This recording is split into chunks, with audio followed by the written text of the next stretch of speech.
다음 주 월요일 민주당 이재명 대표의 위증교사 사건 1심 선고가 나오는 가운데 앞서 공직선거법 위반 의혹으로 징역형의 집행유예를 선고받은 이재명 대표와 검찰 모두 항소했습니다. 네, 그런가 하면은 대법원이 조국혁신당 조국 대표의 자녀 입시 비리와 청와대 감찰 무마 등 혐의 사건을 다음 달에 결론 내기로 했습니다. 이 쟁점부터 판단 전망까지 이경민 변호사와 짚어봅니다. 어서 오세요. 안녕하세요. 네, 공직선거법 위반 혐의 1심 선고가 지난주 금요일에 있었기 때문에 일주일인 오늘이 항소장 제출 마지막 날 아니었습니까? 그래서 네, 어제 맞습니다. 이재명 대표가 항소장 제출했고 검찰도 오늘 항소했습니다. 네, 사실 이제 이 부분에 있어서는 어쨌든 유죄가 선고된 부분에 대해서는 검찰 입장에서는 계속해서 공소 유지를 할 것이고, 그리고 무죄가 선고됐던 부분, 특히 이제 김문기 처장을 몰랐다라고 했던 부분에 대해서 이 부분에 대해서 이제 재판부 입장에서는 허위사실 공표에 이제 제한되는 부분에 이 단순히 모른다라는 부분은 포함이 되지 않는다라고 판단을 했는데, 근데 검찰 입장에서는 이 고 김문기 처장과의 업무상 관계 등 공적 사적인 행위 자체를 어쨌든 모른다라는 취지로 말을 했기 때문에 이 부분에 행위에 포함을 시켜가지고 이게 뭐 유죄가 선고돼야 되는 게 아니냐 이런 취지로 이제 항소를 한 것이고, 그리고 어쨌든 양형 부담까지 이제 같이 취지로 들어가 있기 때문에 형량도 이제 낮다라고 판단을 했기 때문에 본인들이 이제 구형을 했던 징역 2년에 해당하는 형이 선고가 돼야 된다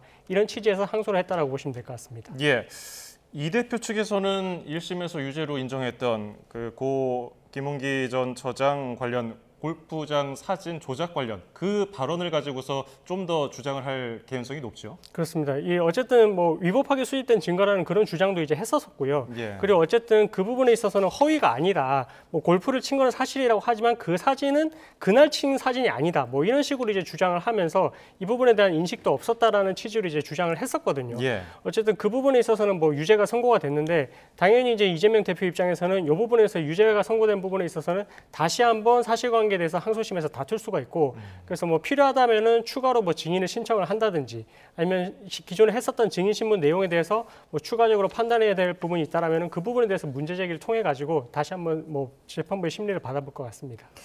원래 선거법상 1심은 6개월, 2심과 3심은 각각 3개월 안에 끝마쳐야 하는데 실제로 기소부터 1심 선고까지 2년 2개월이 걸렸거든요. 네. 2심과 3심은 얼마나 걸릴까요? 사실 뭐 이 부분에 있어서도 선거법 270조에서 이제 강행 규정이라고 이제 하고는 있는데, 사실 재판을 하고 있는 판사들 입장에서는 이걸 약간 훈시 규정으로 해석을 해서 지키지 않는 경우가 많이 있었거든요. 특히나 이제 이번 사건 같은 경우에도 2년이 넘게 걸렸으니까. 근데 사실 이게 1심에서 이만큼 걸렸다라고 하면 1심에서는 사실 뭐 신청할 수 있는 증인도 많고 제출할 수 있는 증거도 많고 뭐 여러 변수들이 있을 수 있기 때문에 조금 더 오래 걸렸다고 하면, 항소심에서는 조금은 그보다는 좀 짧은 기간으로 이제 진행이 될 가능성이 좀 더 있고요. 근데 과연 이게 우리가 이제 말하는 뭐 6개월, 3개월 이 법칙이 지켜질지는 사실 조금 의문이긴 하고, 어쨌든 이 부분에 있어서도 기존 이제 뭐 내용의 토대로 추가로 이제 뭐 심리를 해야 될 부분이 생길 수가 있어가지고 뭐 3개월보다는 조금 더 걸릴 것 같고요. 어쨌든 근데 1심보다는 조금 더 이제 짧은, 상대적으로 짧게 그렇게 아마 진행이 될 것으로 예상이 됩니다. 예, 그런가 하면은 이재명 대표의 위증교사 혐의 1심 선고 이제 다음 주 월요일입니다. 검찰은 이재명 대표가 무죄를 받으려고 그 전 성남시장 비서인 김진성 씨에게 전화로 거짓 증언을 요구했다고 이렇게 보는 거죠? 그렇습니다. 그때 당시의 사건이 어쨌든 뭐 본인이 이제 검사 사칭 사건으로 유죄 판결을 받았던 부분이 누명을 썼다라고 이제 이야기를 했고, 그래서 그 발언도 공직선거법상 이제 허위사실 공표에 해당한다라고 해서 이제 재판에 회부가 됐었습니다. 예. 그랬을 때 이 부분에 있어가지고 지금 김진성 씨한테 이 부분에 대한 이제 증언을 부탁을 했고, 이 증언을 부탁을 했던 부분이 이제 어쨌든 기억에 반하는 허위의 증언을 이제 부탁을 한 거다라고 해서 지금 위증 교사 사건으로 지금 회부가 되어 있는 사건인데, 일단은 이 부분에 있어서는 지금 재판부 입장에서는 당시에 그 뭐 작년에 이제 영장 실질 심사를 했을 때도 이재명 대표에 대해서 위증 교사 혐의에 대해서는 뭐 혐의가 소명이 된다 이렇게 또 이례적으로 이제 밝힌 부분도 있었어 가지고 예. 그래서 최종적으로 결론이 어떻게 될지는 뭐 다음 주 월요일 지켜봐야 될 것 같습니다. 그 김진성 씨가 재판 초반에 자신의 위증을 인정을 자백을 했고요. 그 재판 과정에서 그 두 사람 간의 통화가 담긴 30여 분간의 녹취록이 공개가 됐는데 이 부분은 어떻게 들으셨습니까? 사실 그 발언이라는 게 일부만 이렇게 발췌를 해서 보면 사실 뭐 이재명 대표한테 유리하게 해석이 될 여지도 있고, 이게 어쨌든 뭔가 불리하게 해석이 될 여지도 있고 이게 여러 갈래로 갈릴 수가 있는데 30분간의 통화 내용을 이 재판부에서 이례적으로 전부 다 이제 틀어서 이제 들어봤거든요. 예. 그랬던 취지가 일부에 한정시키지 않고 어쨌든 사실을 이야기를 해달라고 했지만 그것이 이제 나머지 발언의 취지를 종합을 해보면 그게 뭔가 압박이 작용이 돼서 사실이 아닌 뭔가 뭐 이대로 내가 말하는 취지대로 증언을 해달라 이렇게 해석이 될 여지도 있는 거고 아니면 정말로 그 발언들을 전부 종합을 해봤을 때는 정말 지속적으로 이제 사실만 말을 하라 이런 취지로 이제 해석될 수 있는 부분이어가지고 뭐 일단은 위증을 했다라고 이제 인정을 했지만 나머지 그런 둘 사이의 대화 내용이 지금 녹취록으로 나와 있으니 그 부분에 대해서는 이걸 어떻게 해석하는지에 따라서 이제 뭐 유무죄의 판단이 갈릴 것 같고요. 그래서 그런 부분들을 종합적으로 고려를 해서 아마 유죄인지 무죄인지 여부가 결정이 될 것 같습니다. 예, 그러면 형법상 위증교사 요건은 어떻게 성립이 됩니까? 일단은 뭐 상대방이 이 위증 교사를 받은 사람이 위증을 해야 되고요. 예. 그리고 위증을 교사하는 사람이 이걸 내가 이제 어쨌든 허위 사실을 지금 위증을 하도록 교사를 하고 있다. 그런 이제 교사에 대한 고의와 그다음에 상대방에 대한 교사 행위가 있어야 되거든요. 그래서 이런 부분들이 다 종합이 됐을 때 지금 성립을 하는 건데 일단은 김진석 씨가 위증을 했다라고 이제 본인이 인정을 했기 때문에 그 부분은 범죄가 성립이 되는 거고 여기에 더 나아가서 위증을 내가 교사를 하려는 고의가 있었는지 그리고 교사 행위가 있었는지 아마 이 부분이 지금 이 재판에 있어가지고 유죄가 인정되는지 여부에 대한 핵심이라서 그래서 이 발언 둘 사이에 있었던 그런 통화 녹취록의 내용이라든지 이런 부분들을 종합적으로 검토를 해서 교사 행위가 있었는지랑 그런 고의가 있었는지 여부를 판단을 할 것 같습니다. 지금 검찰이 그 양형기 준상 최고 형량인 징역 3년형을 구형을 했단 말이에요. 네. 통상적으로는 이 위증교사에 대한 처벌 수위는 어떻게 나옵니까? 보통은 이제 기본적인 양형 인자는 6개월에서 징역 1년 6월 사이거든요. 근데 이게 만약에 그 위증을 교사하는 측에서 이런 교사 행위로 인해서 재판의 결과에 영향을 줬다라고 하면은 최고의 수위로 이제 구형을 하고 있긴 합니다. 그게 이제 징역 3년인데 그러면 검찰 입장에서는 지금 이런 부분이 있다라고 판단을 했기 때문에 최고의 형량으로 구형을 했다라고 보시면 될 것 같고요. 예. 근데 보통의 경우에는 위증으로 이 위증 교사를 이제 재판에 회부가 됐을 때 실형이 선고되는 비율이 뭐 10건 중에 8건 정도가 됩니다. 되게 이제 압도적으로 높다라고 보시면 될 것 같고 그리고 형량에 있어서도 보통 이제 실형이 선고되는 비율이 높고 그리고 실형까지는 아니더라도 집행유예에 해당하는 형까지 선고되는 경우가 많이 있어가지고 만약에 이 사건도 이제 유죄가 선고가 된다라고 할 것 같으면 형량에 있어서는 조금 더 이제 높은 형량이 예상이 되고 있습니다. 일부에서는 법정 구속 가능성까지 얘기를 하거든요. 이런 가능성은 어느 정도 있다고 보세요? 근데 형량이 선고가 됐을 때 실형이 선고될 가능성이 높다라고 하더라도 어쨌든 이재명 대표 입장에서도 앞으로 또 방어권이 또 보장돼야 되는 부분도 있긴 하거든요. 예. 그렇기 때문에 뭐 법정 구속을 예상하는 그런 의견도 있지만 그것보다는 피고인 측에서 계속해서 이제 뭐 항소도 진행을 할 수가 있고 그리고 계속해서 이제 방어권을 행사돼야 되는 측면을 고려를 했을 때는 법정 구속은 조금 가능성이 낮지 않나. 뭐 일단은 뭐 유죄인지 무죄인지 여부가 판가름이 돼야 되고 유죄라 하더라도 법정 구속까지 갈지 여부에 대해서는 조금 지켜봐야 될 것 같습니다. 위증교사도 금고 이상의 실형을 받게 되면은 형이 확정 후에 실효될 때까지 피선거권이 박탈이 되고 또 국회의원도 상실되지 않습니까, 의원직이? 맞습니다. 이제 공직선거법에서는 선거법에는 이제 벌금 100만 원 이상, 그다음에 이제 단순 일반 형사 사건에 있어서는 금고 이상의 형이 확정이 되면 그러면 말씀하신 대로 지금 어쨌든 피선거권이 이제 박탈이 되고 그리고 의원직까지도 당선 무효형에 해당하기 때문에 그래서 확정이 되는지 여부가 이제 이 사건에 있어서는 중요할 것 같고요. 근데 아까 우리가 이제 이야기를 나눴다시피 이게 선거가 지금 이 재판이 지금 항소도 할 것이고 만약에 항소심 결과에 있어서 또 대법원의 상고까지 이루어진다면 또 그 기간이 좀 길어질 수는 있어가지고 확정이 되기까지는 조금 시간이 소요가 될 것으로 예상이 됩니다. 예, 이재명 대표는 그냥 기억 나는 대로 말해달라는 취지였다고 주장을 하고 있고요. 또 위증교사가 이게 실패한 위증교사 이렇게 얘기를 하기도 했어요. 이거는 어떤 근거로 얘기하는 건가요? 일단은 뭐 발언 자체는 뭐 기억 나는 대로 뭐 우리가 이야기 나눴던 대로 뭐 이런 식으로 이제 이야기를 할 것 같으면 정말로 이제 그 발언만 봤을 때는 기억 나는 선에서 진술을 해달라 이런 취지로 이제 해석이 될 수가 있는 부분이거든요. 그래서 그런 발언을 이제 이재명 대표 측에서는 뭐 10위에 걸쳐서 이야기를 했다라고 하니까 그래서 그렇게 강조를 하는 걸 보면 본인들 입장에서는 일단은 이제 기억 나는 대로 진술을 해달라고 했기 때문에 이건 위증교사가 아니다. 이런 이제 주장을 지금 하고 있는 것 같고 어쨌든 그 부분에 있어서는 일단은 이 발언 하나만 가지고 판단을 할 건 아니고 전반적인 대화 내용의 취지가 뭐 변론 요지서를 또 보내주겠다 이런 이야기도 했기 때문에 예. 그 변론 요지서라는 건 또 어떻게 보면 이재명 대표 측의 입장을 담고 있는 그런 서면일 가능성이 크거든요. 그래서 그런 부분들을 고려하면 그런 내용들까지 고려를 했을 때는 이게 과연 발언에 영향을 끼치지 않는 그런 뭐 진술을 볼 수 있을 것인지 이런 해석의 문제는 조금 남을 것 같습니다.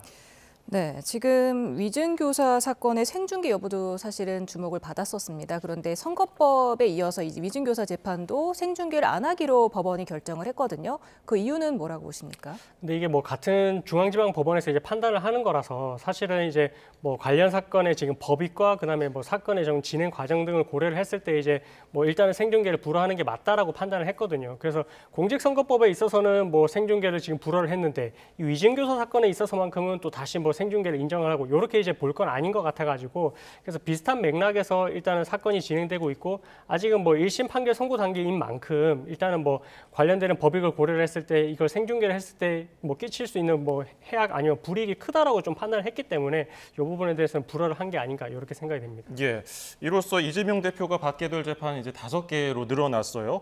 2027년 3월 이제 대선 전까지 이 모든 재판이 끝날 수가 있을까? 어떻게 전망하세요? 근데 뭐 지금 최근에 뭐 또 이제 뭐 업무상 배임으로도 지금 기소가 됐지 않습니까? 예. 그래서 이런 것까지 고려를 하게 되면 지금 뭐 쌍방울 대북 송금 사건, 뭐 대장동 백현동 이 사건까지 고려를 하면 사실 아직까지 1심 단계에 불과해서 항소심까지 가기에도 사실 제가 봤을 때는 뭐 증인신문 이런 그 기간을 고려했을 때는 사실 몇 년이 소요가 될 것으로 충분히 예상이 되는 사건이고 항소를 하고 상고까지 간다라고 할 것 같으면 이게 과연 대통령 선거 전까지 가능할지 그 부분은 좀 강하게 좀 의문이 드는 부분입니다.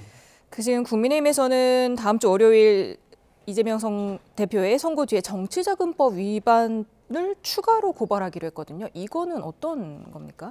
근데 뭐 지금 계속해서 이제 좀 뭐 그 기소가 됐던 부분이 뭐 시기적으로는 어떤 판단인지는 모르겠지만 어쨌든 이재명 대표에 대해서 계속해서 뭔가 사법 리스크가 있는 것처럼 이제 그렇게 좀 계속 진행을 하려고 하는 것 같거든요. 그래서 이 부분은 조금 뭐 정치적인 메시지를 담고 있을 수도 있어가지고 근데 어쨌든 법적으로 만약에 이 부분이 정말로 문제가 되는 소지가 있다라는 부분이 판단이 됐으면 뭐 수사를 의뢰를 할 수 있고 진행이 될 수 있는 부분인데 이 부분에 있어서는 앞으로 뭐 진행되는 뭐 증거라든지 뭐 이런 부분들을 보고 판단을 해야 될 것 같습니다. 예.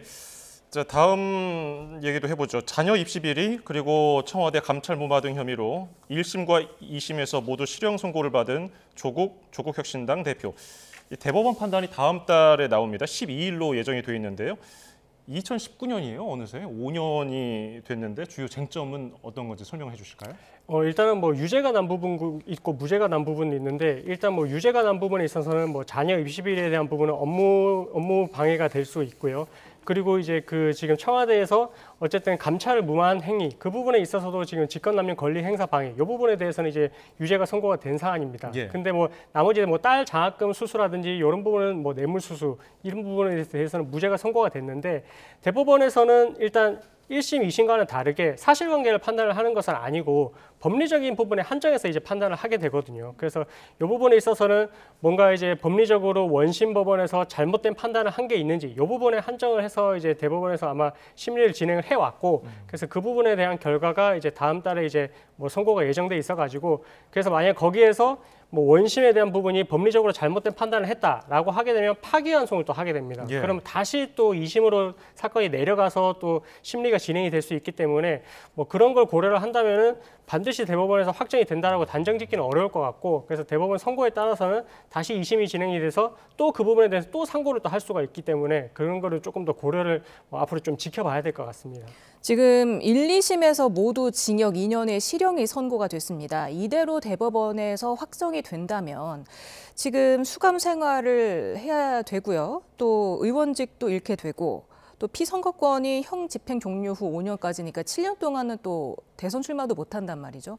이런 것들을 또 당 대표직에서도 물러나야 된다면서요. 맞습니다. 이게 어쨌든 피선거과 관련이 있는데 어쨌든 금고 이상의 형이 지금 확정이 되어버린다라는 걸 가정을 하게 되면 예. 당연히 이제 피선거권이 박탈이 되고 그럼 5년 동안 이제 피선거권이 박탈이 되니까 지금 어쨌든 다음 대선에도 뭐 당연히 나갈 수가 없게 되는 거고요. 그리고 선거권에 있어서도 징역 1년 이상의 실형이 선고가 돼서 확정이 되면 선거권이 박탈이 되기 때문에 그럼 이제 당원으로서의 자격이 없습니다. 그렇기 때문에 당대표로서의 지위를 유지를 할 수 없다 이런 이야기가 나오고 있는데 근데 이 부분들은 전부 다 이제 지금 유죄로 확정이 되는 걸 전제로 해서 이제 말씀을 드리는 거라서 뭐 앞으로 다음 달에 이제 대법원 선고가 어떻게 되는지에 따라서 아까 말씀드린 뭐 파기환송의 가능성도 존재할 수가 있어가지고 한번 좀 지켜봐야 될 것 같습니다. 예. 12월 12일에 주심을 맡은 엄상필 대법관에 대한 관심도 또 쏠리고 있는 게 지난 2021년에 이른바 동양대 PC의 증거 능력을 인정했고요. 그리고 정경심 전 교수에 대해서도 항소심 실형을 선고했던 재판관이더라고요. 네, 맞습니다. 그래서 이제 이게 뭐 배당이 됐을 때 뭐 이런 부분이 뭐 판결에 영향을 주는 게 아니냐 이렇게 이제 이야기가 나오긴 했는데, 예. 근데 어쨌든 대법원 3부에서 이걸 이제 사건이 맞게 됐고, 그리고 이제 이 부분에 있어서는 상고 이유서 제출 기한이 지나고 나면 자동으로 이제 배정을 하는 시스템이라서 뭐 이 부분에 있어서 뭔가 이제 뭐 조국 대표의 이런 뭐 이 정경심 사건까지 이제 고려를 해서 이렇게 배당을 한 건 아니거든요. 예. 그래서 어쨌든 뭐 이 부에 어쨌든 대법관이 4명이 같이 있는 만큼 어떤 심리를 거쳐가지고 이제 결정이 나오는지 판단을 해야 될 것 같은데, 일단은 뭐 그 부분이 뭐 반드시 이 사건에 있어서 영향을 준다 이렇게 해석하기는 좀 어려울 것 같습니다. 만약에 이게 다음 달에 12일에 바로 이게 확정이 되면, 그대로 확정이 되면 바로 법정 구속이 되는 겁니까? 네, 그 신변을 좀 정리할 수 있는 시간을 좀 며칠 주고요. 그러고 나서 이제 어쨌든 교정 기간에 이 수용을 해서 이제 진행을 하기 때문에 유죄 판결이 확정이 되면 그때는 이제 집행을 한다라고 생각하시면 될 것 같습니다. 예, 알겠습니다. 지금까지 이경민 변호사와 관련 내용 짚어봤습니다. 고맙습니다. 감사합니다. 감사합니다.